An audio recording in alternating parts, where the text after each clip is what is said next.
నమస్కారం అండి. This is #you. నా అన్వేషణ ప్రపంచ యాత్రికుడు ఆఖరికి ఇతని పేరేంటో కూడా నాకు నిజంగా తెలియదు. ఎందుకంటే కొన్ని వీడియోస్ చూస్తూ ఉంటాను.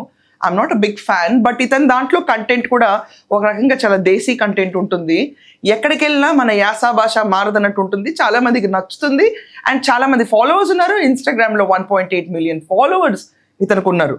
ఇతను చాలా కంట్రీస్ తిరిగాడు, వాటి గొప్పతనాల గురించి మాట్లాడతాడు. కానీ భారతదేశాన్ని కించపరిచేటట్టు మాత్రం లేటెస్ట్గా ఒక వీడియో చేశాడు. హీరో శివాజీ 2 మాటలు బూతులు మాట్లాడినప్పుడు అందరం ఖండించారు. నేను కూడా ఖండించాను. ఈ మాటలేంటి, అసలు ఇలాంటి లాంగ్వేజ్ ఎందుకు వస్తుందని చెప్పి. వెన్ హీ సెడ్ అపాలజీ, ఆ ఇష్యూ అక్కడితో ఆపేయాలి.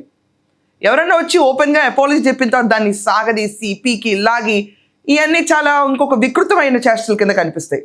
సారీ చెప్పేసిన తర్వాత, దానికి ఎక్స్ప్లెనేషన్ ఇచ్చిన తర్వాత ఎలాంటి వాడైనా ఎవరైనా ఆ ఇష్యూని అక్కడితో ఆపేయాలి. ఎస్, వాక్ స్వతంత్రం మనకి ఎలా ఉందో అలాగే మహిళలకి వాళ్ళకి నచ్చిన బట్టలు వాళ్ళకి నచ్చినట్టు బట్టలు, ఇంకొకరికి నచ్చినట్టు బట్టలు కాదు, వేసుకునే రైట్ కూడా వాళ్ళకు ఉంది. దీన్ని ఎవరు క్వశ్చన్ చేయలేరు, దీన్ని ఎవరు ఛాలెంజ్ కూడా చేయలేరు. మనం తినే ఫుడ్ ఏ రకంగా మనకి నచ్చింది తింటాము, పక్కన వాళ్ళకి నచ్చింది ఎలా తినము. No one can influence anyone's kitchen. మనం వీ హ్యావ్ నో రైట్. ఆఖరికి ఎన్ని ఫిలసాఫికల్ వేస్లోకి వెళ్ళినా కూడా హింస అవనండి అహింస అవనండి వీటి గురించి విభేద అభిప్రాయాలు చాలామందికి ఉన్నాయి. కొంతమందిని ఎన్ని చెప్పినా మారరు. వెజిటేరియన్స్ వాళ్ళ ఎక్కన మీరు మీట్ తింటే మీకు బలం వస్తుందని వాళ్ళు ఎలా మార్చుకోరు, మీరు మీట్ తినకూడదు ఇది హింసా మార్గం అని చెప్పినా వాళ్ళు మారరు. It's truly a personal choice. దీంట్లో ఎవ్వరు వెళ్ళి కమెంట్స్ చేయకూడదు, ఫోర్స్ చేయకూడదు. సో ఈ రకంగానే బట్టల గురించి కూడా ఎవ్వరు ఫోర్స్ చేయకూడదు. మన భారతదేశంలో మనం రాములు వారిని ఆదర్శంగా తీసుకుంటాం, సీతాదేవిని ఆదర్శంగా తీసుకుంటాం, ద్రౌపదిని మహాపతివ్రత అంటాం. ఇది మనకున్న పునాదులు.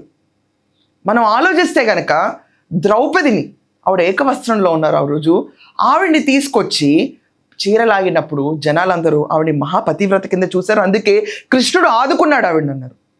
మనం చదివిన గ్రంథాల్లో కూడా ఇవే ఉన్నాయి.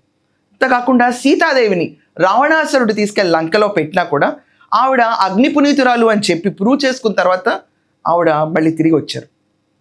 ఇన్ని రకాలుగా స్త్రీ విశ్లేషణ గురించి వచ్చినప్పుడు సీతాదేవిలాగా ఉండాలి నువ్వు అంటారు అందరూ. రాములు వారి లాంటి భర్త రావాలి, సీతాదేవి లాంటి అమ్మాయి ఇవ్వడని చెప్పి మెన్షన్ చేస్తారు. ఎవరైనా అమ్మాయి గురించి చాలా హై లెవెల్గా మాట్లాడాలనుకుంటే, క్యారెక్టర్ వైజ్ మాట్లాడాలనుకుంటే, ఎథిక్స్ వైజ్ మాట్లాడాలనుకుంటే. కానీ ఇలాంటి పిచ్చుకుక్కలు కూర్చుని వీళ్ళకి అసలు బ్యాక్గ్రౌండే తెలియదు, బుక్స్ ఏంటో చదవరు, మన ఫిలాసఫీ ఏంటో తెలియదు, మనకున్న జీవన నాది ఏంటో తెలియదు, ఎక్కడి నుంచి మనం పుట్టుతామో తెలియదు. ఇలాంటి వాళ్ళందరూ కూర్చుని వ్యాఖ్యలు ఎలాంటివి చేశారంటే ద్రౌపదిని సీతాదేవిని రేప్ చేశారు. ఎవరు చేశారు? ఇడియట్. అసలు ఎవరు చేశారు నువ్వు మాట్లాడే మాటలకి? నీకు బ్యాంకాక్లో అమ్మాయిలు థాయ్ మసాజ్లు ఎలా చేయించుకోవాలో ఇంత క్లియర్గా ఎక్స్ప్లెయిన్ చేస్తుంది నువ్వు. నీకు అసలు బుద్ధుందారా? నువ్వు కూర్చుని సీతాదేవికి రేప్ అయింది అంటున్నావు. అసలు ముందు ఇండియాకి రాడు ఈడు కూడా. ఈడు రాకుండా వేరే దేశాల్లో కూర్చుని పిచ్చి కమెంట్లు అన్నీ చేస్తాడు. సీతాదేవిని తీసుకొచ్చేస్తావేంట్రా నువ్వు ఇష్యూలో? ఒక శివాజీ అన్న మాటలు కొంతమంది మహిళల గురించి అక్కడితో ఆగిపోయిందో సారీ చెప్పిన తర్వాత నువ్వు కూర్చుని శివాజీని తిట్టావు, ఫైన్, అది నీ పర్సనల్ ఒరేషన్, నేను వదిలేస్తున్నాను, నాకు సంబంధం కూడా లేదు దాంట్లో. నీ ఒపీనియన్ నువ్వు చెప్పుకున్నావు, కానీ దాంట్లో మళ్ళీ బూతులు మాట్లాడతావేంట్రా? దాంట్లో కూడా కూర్చొని సీరియస్గా అంటే నువ్వు తిట్టడాన్ని కూడా మళ్ళీ ఒక స్త్రీని పడుకుని తిడతావు. శివాజీ ఇష్యూలో నువ్వు సపోర్ట్ చేసేది మహిళలకే, గుడ్, నీకు ఒక స్టాండ్ ఉంది. ఆ స్టాండ్కి సరిపడా లాంగ్వేజ్ మాట్లాడాలి. ఆ స్టాండ్లో మళ్ళీ మహిళలు కించపరిచేటట్టు బూతులు తిడతావు ఎందుకు శివాజీని? అసలు నువ్వు స్త్రీ పట్ల ఉన్నట్టా లేనట్టా? ఇది నాకు చాలా అబ్జెక్షన్గా అనిపించింది. ఇది పక్కన పడేస్తే నువ్వు తీసుకొచ్చావు, దీంట్లో గరికపాటి వారిని తీసుకొచ్చావు, దాంట్లో సీతాదేవిని తీసుకొచ్చావు, ద్రౌపదిని తీసుకొచ్చావు, అసలు అందరినీ తీసుకొచ్చేసి రేపులైనవి అంటున్నావు. అసలు నీకు నేర్పించింది ఎవర్రా ముందు ఈ రేపుల సంస్కృతి? అరే నువ్వు ఏం మాట్లాడుతున్నావు నువ్వు? అసలు బేసికల్లీ హిందూస్, ఇండియన్స్ అందరూ యూనిటీగా ఉంటే ఇది 1.8 మిలియన్ ఫాలోవర్స్ అన్సబ్స్క్రైబ్ కొట్టడం నిమిషం పని. ఒక్కసారి ఫుట్పాత్ మీదకి వస్తే నన్ను క్షమించండి అని ఖచ్చితంగా నోట్లోంచి వస్తాయి వీడికి. అందరూ వీడికి మదమెక్కిన గాడిదలాగా వీడికి సపోర్ట్ చేస్తా నుంచుంటే వీడు రేపు ఏదైనా తిడతాడు. ఇంకా రేపు రాముల వారి గురించి కూడా మాట్లాడేంత సీన్ ఉంటుంది వీడికి. మతాల దాకా వెళ్ళిపోయావు ఎందుకు నువ్వు? దీంట్లో ఆది పురుషుల గురించి మాట్లాడతావా కూర్చుని? ఒక చిన్న డిబేట్ ఆఫ్ లోకల్ ఇష్యూ గురించి తీసుకొచ్చేస్తే సీతాదేవిని తీసుకొచ్చేస్తున్నావు. దీంట్లో ఏం మాట్లాడుతున్నావు? మెన్ మైండ్ సెట్ మార్చుకోండి అని చెప్పడంలో తప్పలేదు. ఈ రోజు దాకా జరిగిన రేపుల్లో ఫుల్లీ బట్టలు వేసుకున్న అమ్మాయిలపైనే రేపు జరిగినాయి. ఆ మెన్ మైండ్ సెట్స్ గురించి మాట్లాడడంలో ఎక్కడ తప్పలేదు. కండెమ్ చేయడంలో తప్పలేదు. నువ్వేంట్రా పుచ్చకాయ కీర ముక్కలు పట్టుకుని తిరుగుతున్నావు? ఈ రోజు దాకా ఏ డాక్టర్ కూడా నీలాగా బరిదెగి చెప్పలేదురా. ఒక ఉమెన్ చూడడానికే చాలా అసహ్యంగా ఉంది. అసలు నీ వీడియో ఏంటి, నీ అనాలిసిస్లు ఏంటి, అసలు నీ బుడబుక్కలు గోల్ ఏంటి? ఇండియాకి వస్తే నిన్ను అసలు ఎవడన్నా ఒక్క నిమిషం పట్టుకుంటాడు, ఇంకా వదులుతారా? బెట్టింగ్ యాప్స్ గురించి నువ్వు పాజిటివ్గా చేస్తావు. Well, it's a welcoming sign. ఎలాంటి ప్రమోట్ చేయకూడదు, ఎలాంటి ప్రమోట్ చేయాలని. నువ్వు ఒక ఇండియన్ అయి ఉండి నువ్వు కూర్చుని, అందుట్లో హిందువువి, నువ్వు కూర్చుని ఇక్కడ సీరియస్లీ సీతాదేవికి రేపు అంటావేంట్రా? ఆడొక వీడియో చేస్తాడు, ఆ వీడియోని కూడా ఒకసారి చూపిస్తాను. చాలా జిగుప్సాకరంగా ఉంది. నువ్వు ఎక్కడ నేర్చుకున్నావు ఈ కల్చర్ అంతా? అన్వేష ఏంటి పేరు కూడా నాకు తెలీదు. ప్రపంచ యాత్రికుడు. ఒకసారి వీడియో ప్లే చేస్తాను చూడండి. శుభ్రమైన టీషర్ట్ వేసేటువంటి అన్నీ కనపడేలాగా దాని మీద నినాదం. ఇంకా అవతల వాడు ఎలా అవుతాడు? 18 ఏళ్ళ వాడు, 55 ఏళ్ళ వాడు, మేమే ఆగలేము. పంతులు గారు మీ టచ్ చేసేస్తే అవుతారు మీరు. రే, ఫ్రాంక్లీ స్పీకింగ్, ఈ లాంగ్వేజ్ ఏంటి? ఇలాంటి మాటలు మాట్లాడాడని శివాజీని అందరూ మాటలు లెక్క తీసుకోమన్నారు. నువ్వు కూర్చుని ఈ లాంగ్వేజ్ ఏంటి? ఆయన ఏమన్నారు? టీషర్ట్ల పైన రాసుకునే రైటింగ్స్ కూడా అంత ఇడియటిక్గా ఉన్నాయని చెప్పి అంటున్నారు. నిజంగానే వస్త్రదానం మన ఇష్టం ఏదిగా ఉంటే అది వేసుకోవచ్చు. కానీ దానిపైన రైటింగ్స్ కూడా ప్రొవోకేటివ్గా ఎందుకు ఉంటున్నాయి నా వర్డ్ పైన ఆయన అన్నారు. అసలు గరికిపాటి వారు ఈ రోజున్న సమాజానికి చేస్తున్న సేవ ఎవరికి అర్థం కావట్లా. గరికిపాటి వారు చాలా బేసిక్గా అందరి కుటుంబాల్లోకి వచ్చి, అమ్మ నువ్వు ఇలా ఉండాలి, కొన్ని చాదస్తాలకు దూరంగా ఉండాలి, అసలు చాదస్తాలన్న మైండ్ సెట్ ఇరుక్కుపోకూడదు, ఉమెన్ అనేవాళ్ళు ఎంత ఈజీగా ఉండొచ్చు లైఫ్ని చాలా ఈజీగా ఎక్స్ప్లెయిన్ చేసిన వ్యక్తులు ఆయన ప్రథముడు. రోజు మా ఇంట్లో టీవీలోకి వచ్చి ఆయన కూర్చుని ఆయన కన్నతండ్రిలా మాట్లాడతారు. అసలు పేరెంట్స్కి ఎంతో హితోపదేశం చేస్తారు. పిల్లల కాపురంలో ఎక్కువ ఇంటర్ఫియర్ అవ్వకండి, రోజు ఫోన్లు చేయకండి, చెడగొట్టకండి, మొగుడు పిల్లల మధ్యలోకి వెళ్ళకండి, కుటుంబాన్ని సాఫీగా వెళ్ళండి అని. ఆఖరికి రాళ్ళు రప్పలు వేసుకుని తిరిగి ఆస్ట్రాలజీని నమ్మేవాళ్ళు కూడా ఒక లిమిట్ ఉంటుంది, ఇంత చాదసవాదంగా వెళ్ళకూడదు, మనం ఆలోచించే జీవన శైలి మారాలి.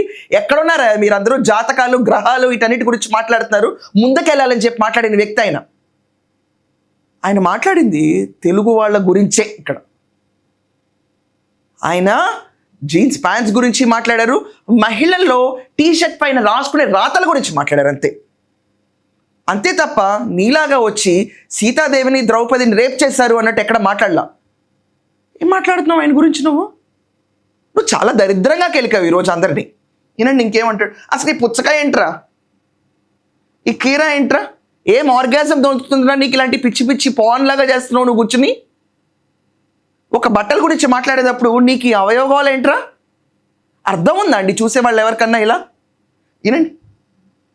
చీరలోను మీ అందం నిండుగా కప్పుకునే బట్టల్లోనే ఉంటుంది తప్పితే సామాను కనపడే దాంట్లో ఏమి ఉండదు. చెప్పడానికి అమ్మాయిని ఒకసారి ఆలోచించండి. మాకు కొంచెం ప్రమాదకరమైన వేషం ఏమొచ్చిందంటే జీన్స్ టీషర్ట్ వచ్చినటువంటి అవయవాలు పొంగిగ్గా బిగువుగా కనపడుతుంటే కుర్రాడు ఎవడన్నా ఊరుకోగలండి? అసలు మనం ఎందుకు ప్రదర్శించాలి? నా హక్కు అంటే ఏం చెబుతారో అది వాడి హక్కు. ఇది రేపు చేయడం అబ్బాయిల హక్కు చేస్తామని సద్దాం నోరుబై. ఆయన ఏమన్నారు? ఇది నా హక్కు అని నువ్వు వేసుకుంటే కనుక అది నీ హక్కు అన్నారు. అంతే తప్ప అది నా హక్కు, నేను చెప్తున్నాను నువ్వు ఇలాగే ఉండాలని చెప్పలే ఆయన. ఇది తెలుగులో కొంచెం క్లియర్గా చదివితే వింటే అర్థమవుతుంది. అది నా హక్కు అని వాళ్ళు ఉంటే అది నీ హక్కు అన్నారు. అంటే మీనింగ్ ఏంటి? ఇది నా రైట్ అని నువ్వు నమ్మినప్పుడు అది నీ రైటే, దాని గురించి నేను విశ్లేషించలేను అని అర్థం. నేను వెళ్ళను అంత దాకా, నా పరిధి ఏంటో నాకు తెలుసు, చెప్పడం వరకే నా పరిధి. అంతే తప్ప దాన్ని దాటెళ్ళి నీ హక్కుల్ని కాలరాసే హక్కు మాత్రం నాకు లేదని చెప్పటం, అది కూడా అర్థం కావట్లేదురా నీకు? పెడితే సౌదీ అరేబియాలో వాళ్ళ హక్కులు పోతాయి. ఇప్పుడు అమ్మాయిలో మీకు చెప్తున్నాను, మీరు గొడ్డ ముక్కలు ఇప్పుకుంటారు కానీ మీ స్వేచ్ఛ ఇంపార్టెంట్, మీ సేఫ్టీ ఇంపార్టెంట్. ప్రపంచంలో రాబోయే 100 సంవత్సరాలు మిమ్మల్ని ప్రశ్నిస్తే ఈ వీడియో చూపించండి. ఓకే, అబ్బాయిలు మగజాతి చూడ గుడ్డ ముక్కలు ఇప్పుకు తిరగండి ఏంట్రా? అసలు అమ్మాయిలంటే ఇంత ఆబ్జెక్టిఫై ఎందుకు అవుతున్నారు? అంటే గుడ్డ ముక్కలు వేసుకుంటే విప్పు తిరిగే కల్చరా అమ్మాయిలంటే? అరే ఏంటి గోల, నాకు అర్థం కావట్లా. గుడ్డ ముక్కలేంటి? అసలు ఈ లాంగ్వేజ్ ఏంటి? అసలు నిజంగా ఒక పైశాచికత్వంలో ఉంది ఉమెన్ పైన. నువ్వు ఏం వేసుకునే రైట్ నీకు నచ్చింది వేసుకో అని చెప్పి ఎవరి కాళ్ళ రైట్స్ వదిలేయాలి తప్ప గుడ్డ ముక్కలు వేసుకుంటారా అందరూ? ఎవరి బాడీకి నచ్చినట్టు, వాళ్ళ ఫ్యామిలీ బ్యాక్గ్రౌండ్ నచ్చినట్టు, లేకపోతే వాళ్ళకు ఉన్న ఇంట్రెస్ట్ మేరకు బట్టలు వేసుకుంటారు. అది నచ్చలేదు అన్నాళ్ళు ఖచ్చితంగా నచ్చలేదని చెప్తున్నారు కదా వాళ్ళని. అవి బాగున్నాయి అన్నాళ్ళు బాగున్నాయి అని చెప్తున్నారు. గుడ్డ ముక్కలేంటి, ముక్కలేంటి అసలు? ఎవరన్నా అంటే వాళ్ళకి చూపించాలా? నువ్వు పెద్ద ఆదర్శనీయుడివి, నువ్వు చెప్పినవి మళ్ళీ చూపించాలి. నువ్వేంటి గొట్టం గడవ అసలు? యూట్యూబ్లో వచ్చే రెవెన్యూతో వేరే కంట్రీస్ తిరుగుతున్నావు, అక్కడితో నీ లిమిటేషన్ అయిపోతుంది కదా. నీకెందుకు ఇంత ఇంట్రికేట్ విషయాలు మాట్లాడడం? ప్రతి ఒక్క దేశానికి ఈ అమ్మాయితో నాకు గర్ల్ ఫ్రెండ్ అంటావు, పురుగులు తింటావు, పావులు తింటావు. అసలు నీ మైండ్ సెట్ ఒక కప్ప మైండ్ సెట్. ఈ కప్పగాడే కూర్చుని నువ్వు ఈరోజు ఈ వేదాంతాలు ఏంటి? నీ కప్ప మెంటాలిటీని మళ్ళీ 10 మందికి చూపించుకుని ఆదర్శంగా చెప్పాలా? ఏంటి నా అన్వేషణ చెప్పాడన్నా? అసలు నీ పేరు చెప్పుకునేవాడని చెప్తే చెయ్యి, చెప్పడం కూడా దండగా నీలాంటి గురించి. ఇది మీ చెడ్డీ వేసుకుంటారు, గాలి తగులుతుంది. కొంతమంది లుంగి పంచులు కట్టుకుంటారు గాలి తగలడం కోసం. ఇంకొందరు లుంగి పంచులు కట్టుకుంటారు మన పంతులు గారి లాగా, గాలి తగలాలి. ఓకే, అయిపోయింది. మరి అమ్మాయిలకు అవన్నీ అమ్మాయిలు గర్భసయించి పెద్ద పెద్దగా ఉంటది, బుర్ర ఇందులోంచి వస్తుంది కాబట్టి. ఇప్పుడు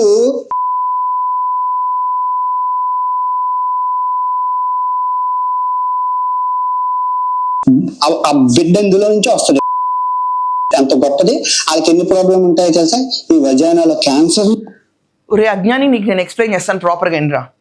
గరికపాటి వారు మెన్ ప్రైవేట్ పార్ట్ గాలి తగలటం కోసం, పిల్లలు పుట్టకుండా ఈ రోజుల్లో ఎందుకు సంఖ్య పెరుగుతుందని దానికోసం పంచెలు కట్టుకోండి అని చెప్పి ఉద్దేశించారు.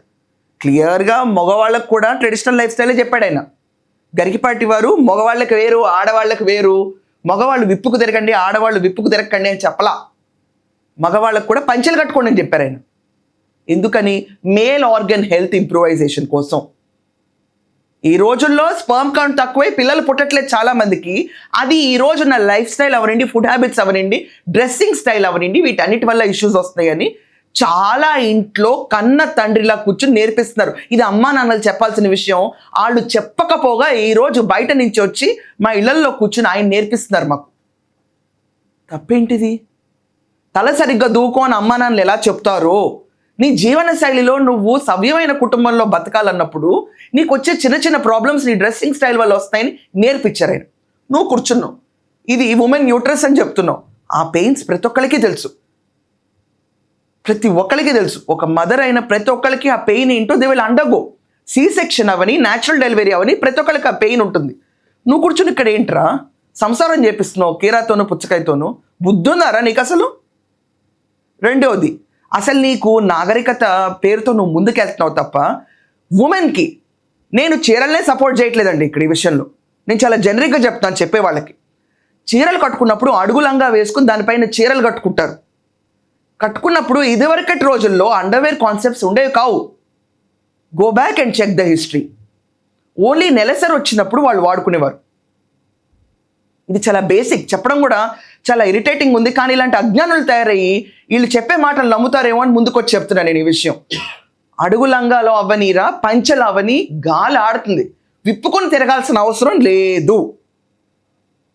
నేను ఇంకొక విషయం క్లారిటీగా చెప్తున్నాను. ట్రెడిషన్ ఇస్ డిఫరెంట్, ఈ రోజున్న లైఫ్ స్టైల్ ఇస్ డిఫరెంట్. అత్యాధునిక మార్పులు మనకి ఎలా వస్తున్నాయో, మొబైల్ ఫోన్సే మారిపోతున్నాయో, సోషల్ మీడియా పెరుగుతుంది, ఇన్ఫ్లుయెన్స్ పెరుగుతుంది, పాశ్చాత్యక దేశాల నుంచి బ్రాండ్స్ వస్తున్నాయి, ఇండియాలో బ్రాండ్స్ కూడా డిఫరెంట్ స్టైల్స్లో బట్టలు క్రియేట్ చేస్తున్నప్పుడు మన బాడీకి సూట్ అవుతున్న ధైర్యంగా ఒక మహిళ వేసుకున్న ఆపే రైట్ మనకు లేదు. అండ్ మహిళల పైన దాడి చేసిన వాళ్ళు ముందు తీసుకెళ్ళి ఎరగొట్టాలని చెప్పాలి తప్ప ఇలాంటి ఎక్స్ప్లెయిన్ చేయకూడదు కూర్చుని.